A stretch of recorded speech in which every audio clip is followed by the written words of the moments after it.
It was hailed as a game changer in the fight against COVID-19 in Middle Tennessee, but now the FDA is questioning the accuracy of a type of test that can deliver results within minutes. Our chief investigative reporter, Jeremy Finley, found despite the FDA's concerns, a chain of urgent care locations in Middle Tennessee plans to keep using them. It was such big news in April. We swab the patient. A demonstration of the test was included in the governor's daily briefing. We'll get a positive within 5 minutes. The Abbott ID Now test promised a positive COVID-19 result within 5 minutes and a negative test within 13.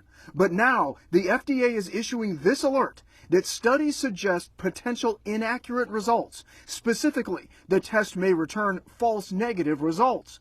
Those very tests are used in 6 different locations for American Family Care in Middle Tennessee.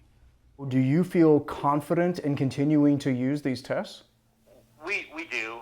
That's Dr. Benjamin Barlow, American Family Care's chief medical officer. He's the one who demonstrated the test at the governor's briefing.